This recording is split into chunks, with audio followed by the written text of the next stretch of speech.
Hello guys, and welcome back to this new video. Today we are going to talk about Zimbabwe, and specifically we are going to talk about goblins in Zimbabwe. Okay, so let's start. Goblins are creatures we generally don't believe in and don't believe in their existence. However, things are very different for Zimbabwe and for Zimbabwean people.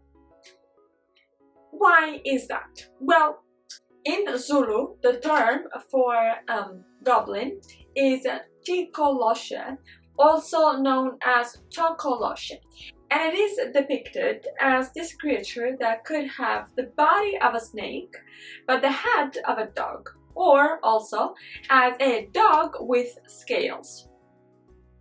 We don't know exactly what goblins are in the imagination and in the different versions of people from Zimbabwe, but we do know that many people there believe in goblins. They are a form of spirits, devilish spirits that are invoked by people to cover up their misdeeds, and people from Zimbabwe believe in goblins. They also believe that those goblins can be made invisible if they drink water.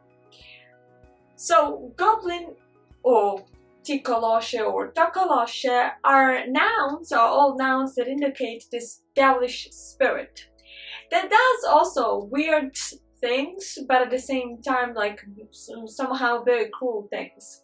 So the episodes are many in basically every fact that doesn't have a culprit, that doesn't have an immediate responsible, is ascribed to the action of goblins. Now, as their newspaper reports, we have had different episodes where goblins have intervened and have done something. For instance, it can be remembered here the episode where stones were thrown at houses. But also different episodes. For instance, in 2014, the police station was completely evacuated because of the threat that goblins were about to invade it or were entering the police station. Likewise, in 2019, a village gave up their police, their official police, to hire a goblin-busting sorcerer. Now, being a sorcerer in Zimbabwe is a very good and stable profession. It's a job that is well paid and that is constant. Now, sorcerers cannot do much to appease devilish spirits and to make goblins escape or just go somewhere else.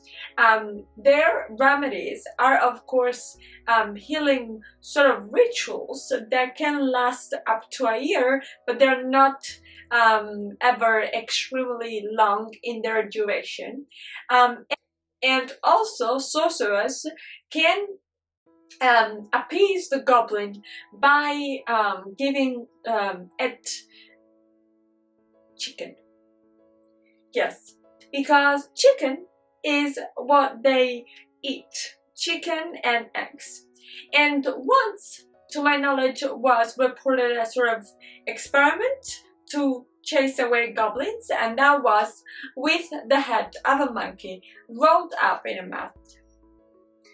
All of this has made also national headlines in Zimbabwe. And Zimbabwe is a land that is very well known for weird events. For instance, there's a mountain considered a sacred mountain where you go, but you can climb it up, but it is at your own risk, at your own peril, because anything can happen. In reality, many people have disappeared, just completely disappeared from the face of earth just by climbing the mountain. Now, scientifically, we could kind of argue that that depends on the weather and on the fact that people get lost because of the weather, because of the foggy weather. That's the many instances of also people that have been rescued report. But the the common belief is that actually there are spirits inhabiting that mountain. That mountain is considered almost sacred, or on a pair of being sacred, and those people disrespected the different evils. For instance, by urinating out in the open, or by not wearing certain colors like red, or just by misspeaking, you know, and not knowing the rules that are there to climb up the mountain.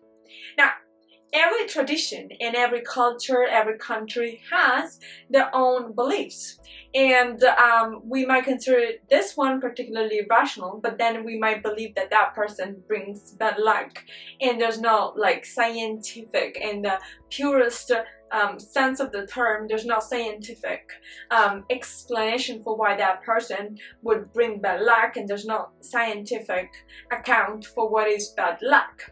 But all I'm saying is that it's very easy for Westerners to criticize other traditions, and the opposite happens usually way less. So that is why I'm not mentioning the opposite, but it could happen.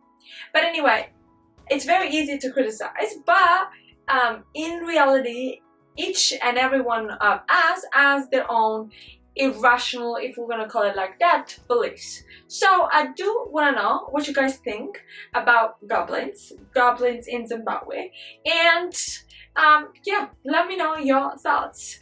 If you have enjoyed the video, don't forget to like it and subscribe to the channel, and we'll talk next time, not with goblins but with something else. Bye.